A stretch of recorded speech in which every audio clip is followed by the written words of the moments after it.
Chapitre 3. Nicolas. De retour chez elle, Magali va dans sa chambre, met un disque, s'allonge sur son lit, fixe le plafond et se remémore son Nicolas. Nicolas. Nicolas. Elle se dit que ce qui s'est passé tout à l'heure a été magique. Elle a eu le coup de foudre, le vrai, qui comme quoi n'existe pas que dans les livres ou les films. Elle a beaucoup de chance d'avoir vécu un tel moment. Tout le monde ne connaîtra pas le coup de foudre dans sa vie. Elle savoure la douceur de l'amour qui l'a définitivement, inexorablement envahie. Par le passé, Magali a déjà été amoureuse. Pendant les 4 années du collège, elle était folle transie d'un garçon de sa classe. Papillon dans le ventre, cœur qui bat plus fort et plus vite, etc. Elle a dû lui parler peut-être en tout et pour tout 3 fois dans sa vie. Elle s'imaginait que ce garçon était lui aussi épris d'elle et que leur amour était trop fort et trop pur pour être vécu au grand jour. Des bêtises de gamine, en somme.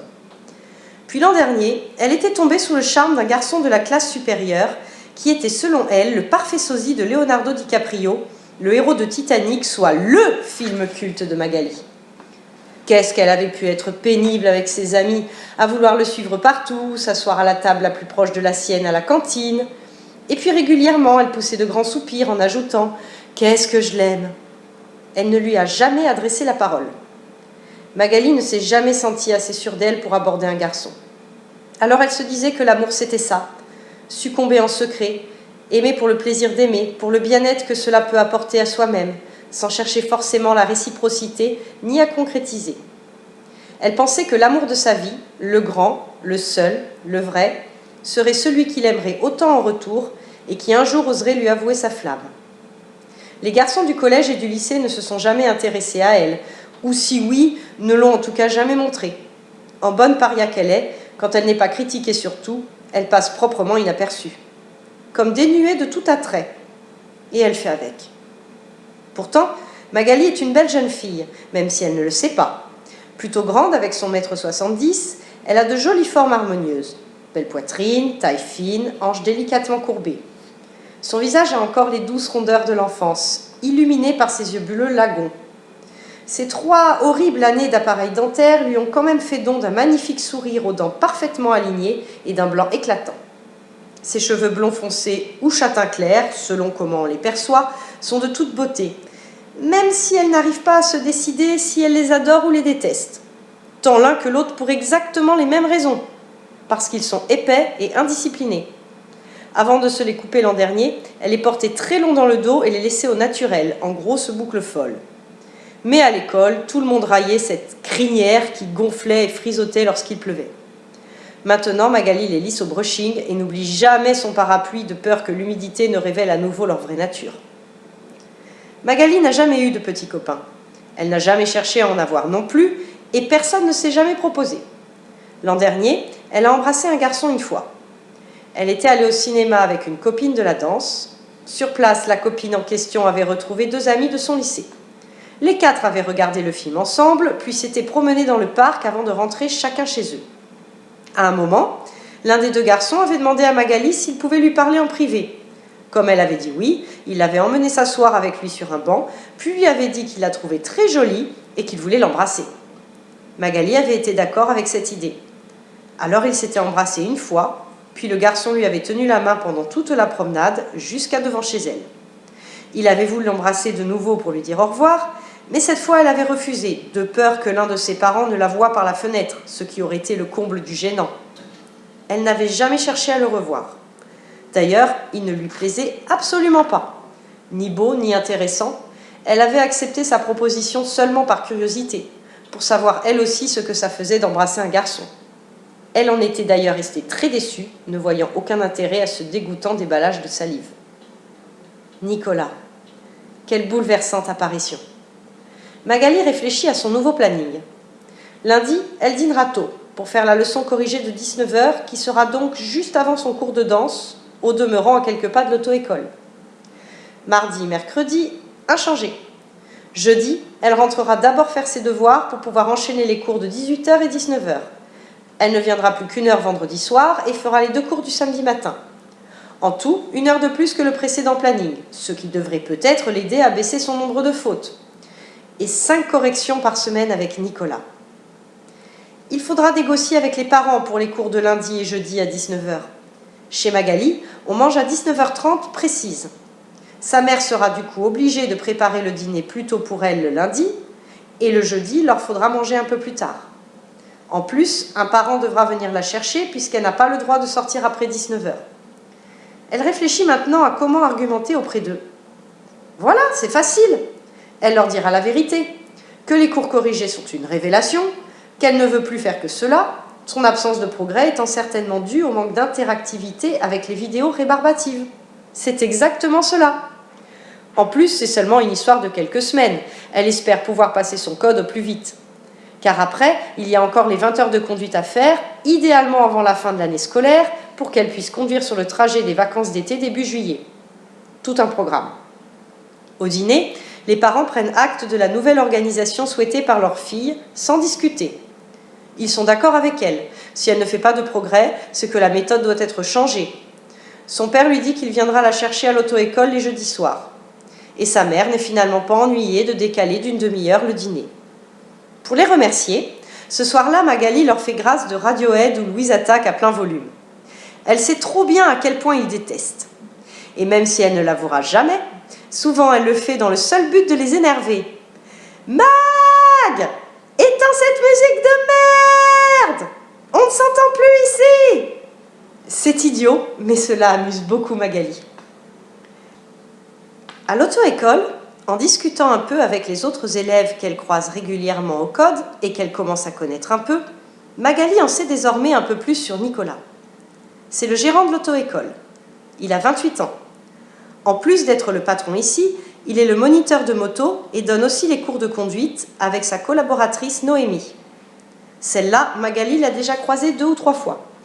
Une grande femme brune un peu austère. Sinon, il est marié et vit à l'étage au-dessus même de l'auto-école.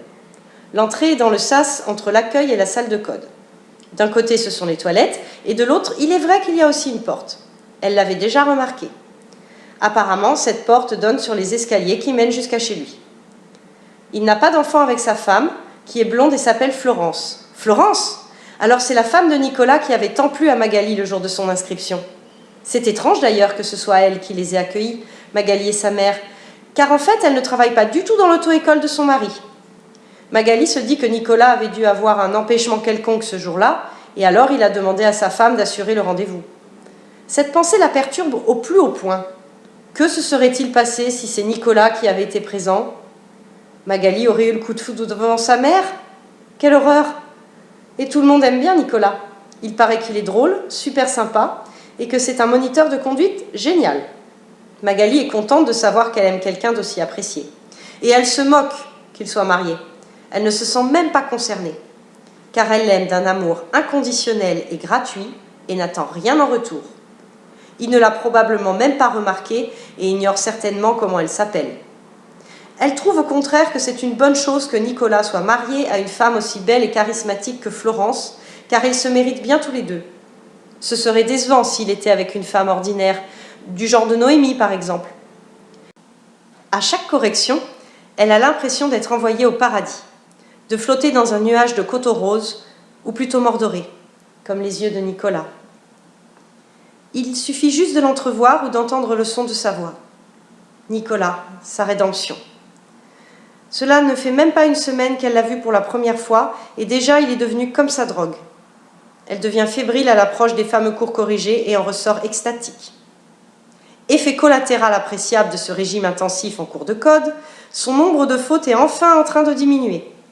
Dès le lendemain de cette fameuse rencontre, ou révélation, elle a dû regarder à 2 fois la télécommande qui lui affichait 5 erreurs. 5 ! Puis la fois d'après, encore 5, et puis 3. 3 !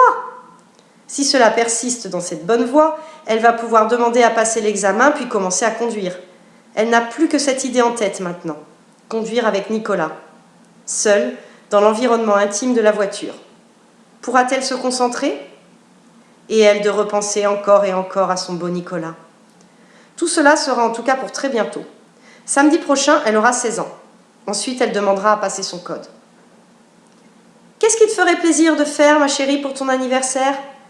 Tu veux manger quelque chose de spécial, inviter des amis ? et la mère de Magali lui sourit alors que la famille est en train de dîner. Je veux bien, si c'est possible, des lasagnes au fromage avec un moelleux au chocolat. Et tu veux faire quoi? Comme c'est samedi, qu'il n'y a pas école, tu choisis ce que tu veux. Le matin, j'irai faire mes 2 séries de codes. Mais c'est ton anniversaire. Tu ne préfères pas te reposer? Tu y vas si souvent déjà. Non, anniversaire ou pas, je préfère m'en tenir à mon programme. Ce n'est que 2 heures. Après, oui, on fera un bon repas. Et si vous n'avez pas encore de cadeaux pour moi, j'irai bien faire les boutiques avec toi, maman. J'aimerais bien de nouveaux vêtements. Quel genre de vêtements? On verra sur place. Magali a envie de se faire belle pour Nicolas, même s'il n'y prêtera aucune attention. Elle a brusquement pris en horreur ses pulls extra larges achetés au rayon homme, dont le but était de cacher la moindre de ses formes. Maintenant, elle a envie d'être plus féminine. Pourquoi ne pas essayer une robe? Ou alors tout simplement les pulls du rayon femme? Et tu veux voir tes copines? J'inviterai bien Marie pour la soirée si tu veux bien. Marie est l'une des plus chères amies de Magali. Elle habite dans sa rue et elles étaient inscrites dans le même cours de théâtre l'année dernière. C'est comme ça qu'elles se sont connues. Depuis, elles sont devenues presque inséparables. D'ailleurs, Magali a déjà tout raconté de Nicolas à Marie, qui, après l'avoir écoutée, en a conclu qu'elle était dingue, même si elle était parfaitement d'accord pour dire que le 501 avec col roulé et Caterpillar, c'est super classe. Mais avec plaisir, ma chérie. Merci, maman. Ça va être une belle journée. Oui, une très belle journée en perspective. Ce n'est pas pour rien que Magali veut aller au code le matin de son anniversaire. Elle s'offre ainsi son cadeau à elle-même. Un merveilleux cadeau pour ses 16 ans, 2 heures à contempler son Nicolas. Le lundi suivant cette journée d'anniversaire, après son code, une seule faute cette fois, Magali va voir Sandra, sa fiche de résultats à la main, et lui demande si elle peut s'inscrire à l'examen. Depuis qu'elle a revu son planning, ou rencontré Nicolas, c'est selon, elle a toujours fait moins de 5 fautes, sauf une fois où elle en a fait 8, mais parce que la série était particulièrement difficile et tordue, dixit Sandra. Maintenant, elle a eu ses 16 ans et elle se sent prête. Mais bien sûr, cependant, il n'y a pas de disponibilité avant la fin mars. Je t'inscris tout de suite pour la prochaine session, ne t'inquiète pas. Fin mars, c'est encore dans 1 mois et demi, c'est loin. Je suis désolée. Mais au moins comme ça, tu peux être sûre d'être très bien préparée et tu réussiras du premier coup, j'en suis persuadée. J'espérais l'avoir un peu plus tôt, car j'aimerais bien avoir pris toutes mes leçons de conduite avant le bac de français début juin. Maintenant, ça risque d'être compliqué. Absolument pas. Tu peux tout à fait commencer à conduire maintenant que tu as 16 ans. En plus, prendre quelques leçons avant d'avoir ton code ne pourra que t'aider davantage. C'est vrai? Alors oui, je veux bien commencer les leçons de conduite. Sandra lui en positionne 2 avant l'examen. Commence comme ça et on verra après pour les autres. Magali a hâte d'y être. Même si elle ne sait pas encore que les leçons en question seront assurées par Noémie, plus occupée à examiner les fourches de ses cheveux qu'à expliquer les rudiments de la conduite à son élève, et qu'après ces 2 heures, c'est à peine si elle saura manier un volant. Un jeudi soir, Magali assiste comme normalement à son duo de cours corrigés. Le premier est fini, et elle ressent ce bonheur désormais habituel qui l'envahit à chaque fois qu'elle voit son Nicolas. Pour la seconde leçon, il n'y a que 3 élèves, tous plutôt aguerris au code. Venu le moment de la correction, Nicolas revient dans la salle. Il demande combien d'erreurs ont été faites par les participants. Personne n'en a fait plus de 7. Magali, 2. Du coup, Nicolas va vite sur la correction, enchaîne les questions à toute allure, si bien que peu après 19h30, tout est terminé.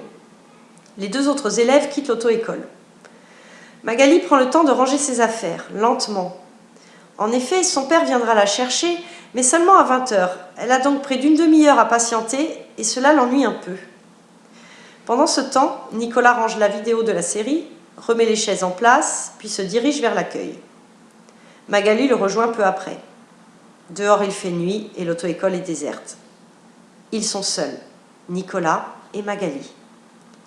Il s'est installé à l'ordinateur de l'accueil pour apparemment lire ses mails. Gênée, prenant une grande inspiration pour se donner du courage, Magali lui annonce.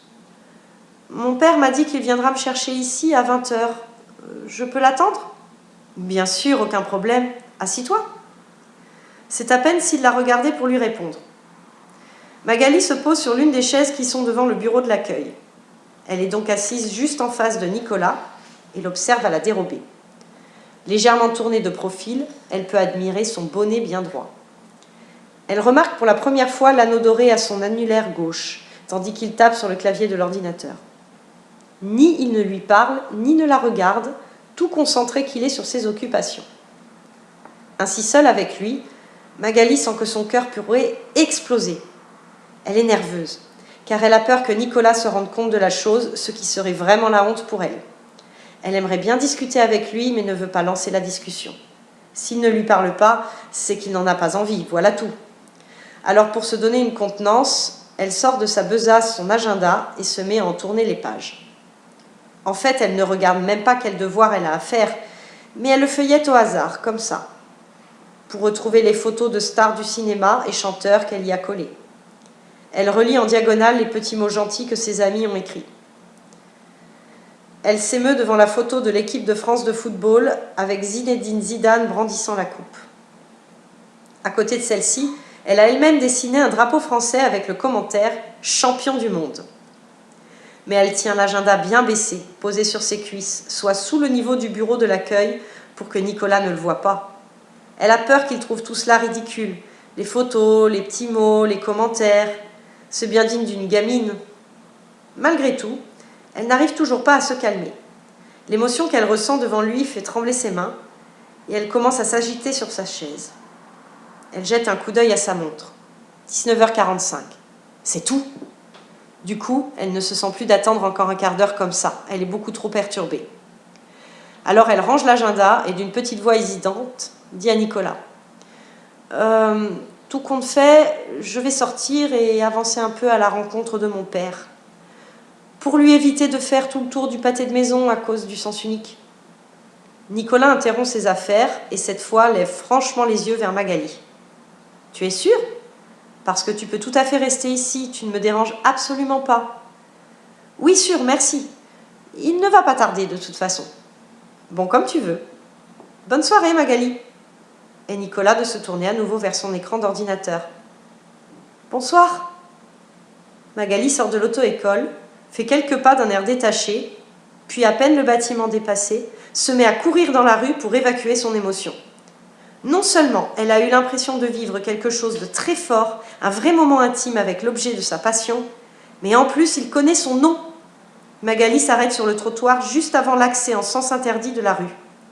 Elle sait que son père va passer par là et ils se retrouveront sans problème. 19h50, 10 minutes à attendre.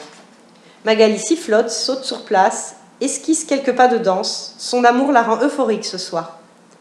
Par la fenêtre entrouverte d'un bâtiment voisin, elle entend l'album Americana des Offspring. Cet album est génial et Magali se promet d'aller l'acheter dès le week-end prochain. Elle danse seule dans la rue au son de la musique et chante avec le groupe. I'm pretty fly for a white guy. Elle se moque bien d'être ridicule. En plus, il n'y a personne dehors. C'est une petite ville, les rues sont calmes le soir. Elle est heureuse, heureuse comme rarement elle a été dans sa vie. Ce n'est peut-être pas justifié, mais elle s'en fiche. Elle profite de ce moment pour qu'il reste à jamais gravé dans son souvenir, elle seule avec Nicolas, la joie et les Offspring. Chapitre 4. Première discussion.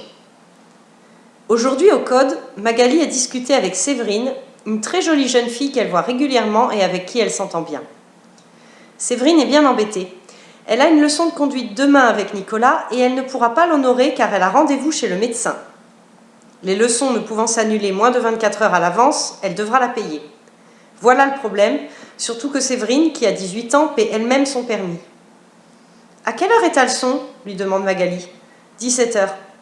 J'ai pas cours à ce moment et je suis disponible. Si tu veux, on va voir Sandra et on lui propose que je fasse la leçon de demain à ta place. Comme ça, rien n'est annulé et toi, tu peux aller tranquille chez ton médecin. » « Tu ferais ça ? Mais ce serait génial !»« C'est rien, j'ai besoin de conduire de toute façon. » En fait, ça arrange tout le monde. Ça arrange surtout Magali qui se dit qu'elle va enfin avoir une leçon avec Nicolas. La série finie, les deux filles vont voir Sandra et lui exposent leur idée. Cela ne pose aucun problème à Sandra qui modifie sur le planning le nom de Séverine pour celui de Magali et le tour est joué. Elle remercie même Magali d'être aussi arrangeante avec son amie. Pourtant, si elles savaient toutes les deux, Magali rit sous cape. Elle n'a vu que son intérêt personnel et la perspective d'une heure passée seule avec Nicolas. Le lendemain, Magali est en avance pour sa leçon. Elle attend patiemment à l'accueil. Pour l'occasion, elle a revêtu le nouveau pull que sa mère lui a acheté pour son anniversaire, à rayures colorées et plus ajustés que ceux qu'elle porte d'habitude, avec son pantalon préféré. Sa coiffure est bien en place et elle a retouché son maquillage dans les toilettes du lycée avant de venir. Maquillage léger, elle ne veut pas non plus ressembler à un camion volé. À 17h précise, Nicolas arrive nonchalamment de sa précédente leçon, jouant avec les clés de la Peugeot 206, le véhicule école. Il avise Magali, lui sourit et lui lance avec un signe de tête. « On y va ?» Magali salue Sandra et suit docilement Nicolas à l'extérieur. La 206 est garée devant l'auto-école. Nicolas s'installe côté passager et Magali à sa gauche, côté conducteur, bien sûr. Il démarre le moteur et lui dit qu'il va faire la manœuvre pour sortir du stationnement, puis qu'il la laissera faire. Magali sent qu'elle n'en sera pas capable, vu l'échec de ses 2 premières leçons. Elle se dit qu'il vaut mieux anticiper les choses et prévenir plutôt que d'être carrément ridicule. Donc elle doit parler à Nicolas. Ne sachant pas vraiment comment s'adresser à lui, elle tente timidement quelque chose. « Monsieur, excusez-moi, mais je crois que je n'y arriverai pas.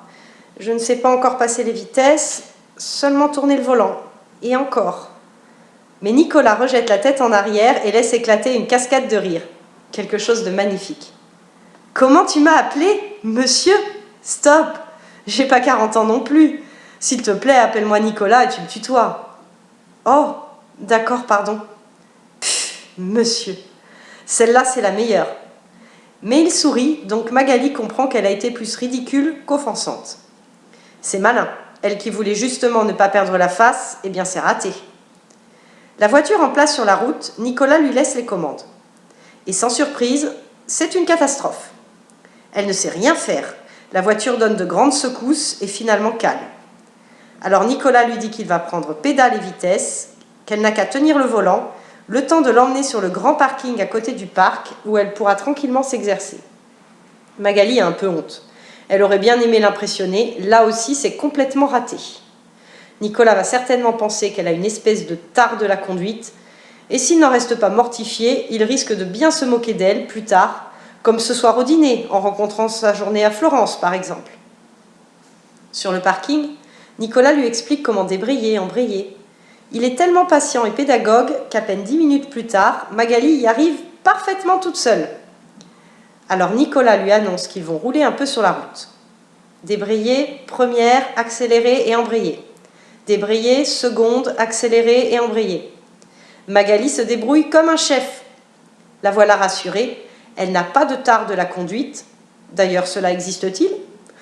Et Nicolas ne pourra pas rire de son incompétence, si bien qu'elle peut se détendre un peu. De plus, Nicolas fait tout pour la mettre à l'aise. Il plaisante, rit, et Magali sent comme une chaleur l'envahir. C'est à ce moment-là que Nicolas entame la conversation. « Tu es à quel lycée ? » ?»« Celui en face de la gare. »« Non, c'est vrai ? C'était mon lycée à moi aussi. Il y a toujours l'autre timbré, là, Madame Machin, une prof de biologie. »« Mais oui, c'est même ma prof cette année. Elle était déjà dingue à ton époque. »« Mon époque ? Dis donc, décidément, tu as un problème avec moi ? Je ne suis pas un vieux crouton. » Il rit. Sinon, oui, elle était parfaitement cinglée. Même que j'ai eu des problèmes avec elle. Je l'ai traitée de salope. Sérieusement ? Oui, elle avait dit quelque chose qui ne m'avait pas plu. Je ne sais plus quoi d'ailleurs. Peut-être l'annonce d'un devoir débile à préparer. J'ai dit à voix basse à mon voisin de classe, « Celle-là, quelle salope !» Alors elle, qui n'avait rien entendu, mais qui m'a vu lui parler, a dit « Nicolas, répétez à voix haute ce que vous venez de dire. » Moi, « Ah, madame, je préfère pas. » Elle, « Répétez, sinon je vous envoie chez le proviseur. » Moi, « Oh, si je répète, vous allez m'y envoyer de toute façon. » Elle, « Répétez tout de suite. » D'accord, c'est vous qui l'aurez voulu. J'ai dit que vous étiez une grosse salope. Allez immédiatement chez le proviseur. Magali est morte de rire. Nicolas était donc impertinent. Ils rient de bon cœur tous les deux à cette anecdote. Et ils continuent de parler un peu du lycée. Nicolas a eu en fait pas mal de professeurs que Magali connaît bien. Elle s'en étonne un peu. Il lui rétorque. Je te parle de fête de quand j'avais 18 ans, soit il y a juste 10 ans parce que j'ai 28 ans. En 10 ans, tous les profs ne sont pas partis à la retraite. Et toi, tu as quel âge ? 16 ans. Et tu m'as dit que tu es déjà en première ? Oui, j'ai 1 an d'avance. Waouh ! Je suis sûre que tu es une tête. Jolie, ça on savait, mais aussi avec une tête bien faite. Bravo, mademoiselle. Magali reste bloquée sur le joli. Nicolas la trouve jolie? Ou l'aurait-il dit par simple politesse? Cet élément nouveau est extrêmement perturbant. En dehors de ses proches amis, de sa famille, des amis de ses parents et des vendeuses dans les magasins, mais ces deux derniers ne sont clairement pas objectifs, personne ne lui a jamais dit qu'elle était jolie. Nicolas maintenant lui raconte que la semaine prochaine, il part skier avec ses meilleurs amis et sa femme aux Trois-Vallées. Il a l'air d'avoir hâte. Il demande à Magali si elle skie. Non, elle n'a jamais eu l'occasion. Il lui demande alors ce qu'elle écoute comme musique. C'est drôle car ils écoutent exactement les mêmes groupes. En fait, discuter avec Nicolas, c'est un peu comme discuter avec un copain. Magali oublie la différence d'âge, car de comportement, elle trouve qu'il ressemble plus à un ado comme elle qu'à un professeur. Elle est ravie de la simplicité de leur conversation. Elle s'autorise même des blagues, des petites piques gentilles. L'ambiance dans cette voiture est à la complicité. Elle n'y aurait pourtant jamais cru. Sinon, je dois te ramener à l'auto-école ou au lycée? À l'auto-école, s'il te plaît. Tant mieux, parce que j'ai un peu peur de ce que ton copain dirait s'il me voyait avec toi. Il est peut-être jaloux et je ne veux pas de problème. Magali comprend que Nicolas est toujours sur le ton de la plaisanterie et qu'il cherche un moyen détourné pour savoir si elle a un copain ou pas. Mais elle manque de maturité pour ne pas entrer dans le jeu. Ah ah, ça ne risque pas d'arriver vu que j'ai pas de copain. Pas possible, c'est dingue ça. Je ne te crois pas. Si, je te jure. Peut-être que tu n'en as pas là, maintenant, aujourd'hui. Mais comme ça doit se bousculer au portillon, je suis sûre que tu en auras retrouvé au moins un la semaine prochaine. Oh, je ne crois pas, non. Ça ne se bouscule pas du tout au portillon à mon lycée. Je ne pense pas que je leur plaise aux garçons. Hein? Mais qu'est-ce que tu me racontes? Mais ils doivent être aveugles alors, les garçons de ton lycée. Parce que des jeunes filles, j'en vois beaucoup, et peu sont aussi mignonnes que toi. Ah bon? Genre. Je pense plutôt qu'ils n'osent pas venir vers toi car tu dois les impressionner. Tu as du charisme, visiblement tu es très intelligente, et tu as des yeux à tomber. Oh, en fait, ça doit être ça. Ils n'osent pas te regarder en face, ils sont trop perturbés par tes yeux bleus. Remarque, je les comprends. Je suis à deux doigts de mettre mes lunettes de soleil, moi. Magali ne peut pas répondre à cela. Ses mains se crispent sur le volant à 10h10, comme on le lui a bien expliqué. La conversation a pris une tournure inattendue et improbable. Nicolas la trouve donc jolie pour de vrai. Et charismatique, ce qui est un très beau compliment. Dans la suite de la discussion, elle comprend aussi que Nicolas sait très bien qui elle est en fait. Il l'a remarqué au code. Il sait avec qui elle discute là-bas et, comme par hasard, ne pense pas du bien des garçons du lot. Ils sont sympas comme ça, vite fait, mais je suis sûre qu'ils ont de mauvaises idées derrière la tête avec toi. Et ils ne te méritent sûrement pas. Et monsieur serait presque jaloux en plus. Décidément, Magali n'en revient pas. Elle voit les choses totalement sous un autre angle à présent. Elle en vient même à se demander, et si ce coup de foudre n'était pas un hasard de la vie? Et si en fait Nicolas aussi était amoureux de moi? Alors cela voudrait dire que nous pourrions être ensemble? L'amour suffirait-il? Mais déjà, l'heure de conduite est passée. Si vite. Magali se sent heureuse, bien sûr, mais aussi étrangement détendue.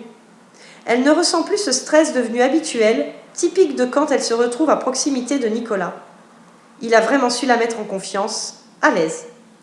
Elle apprécie cette facilité d'échange qui s'est immédiatement tissée entre eux. En fait, elle a l'impression d'avoir passé une heure à discuter avec un ami de longue date. Pourvu qu'elle puisse conduire de nouveau avec lui, et surtout pas avec cette horrible Noémie. Nicolas fait la manœuvre pour garer la 206 devant l'auto-école et salue chaleureusement Magali alors qu'ils descendent de voiture. La leçon est finie. Bonne soirée Magali, à très bientôt. Un autre élève attend son cours devant la porte de l'auto-école. Nicolas lui fait signe de monter dans la voiture et ils repartent aussitôt tous les deux. Avant de rentrer, Magali s'arrête dire bonsoir à Sandra, qui ne manque pas de lui demander comment s'est passée la leçon. Super! Ça y est, je peux passer les vitesses et gérer le volant. J'en ai appris tellement plus avec Nicolas aujourd'hui qu'avec Noémie. Elle est très sympa, mensonge, mais Nicolas est tellement plus pédagogue. Sa méthode me convient vraiment mieux. D'ailleurs, serait-il possible de choisir son moniteur et de programmer les 17 leçons qui me restent, toutes avec Nicolas? Bien sûr, aucun problème. Si tu as ton agenda, voyons ses disponibilités en fonction des tiennes.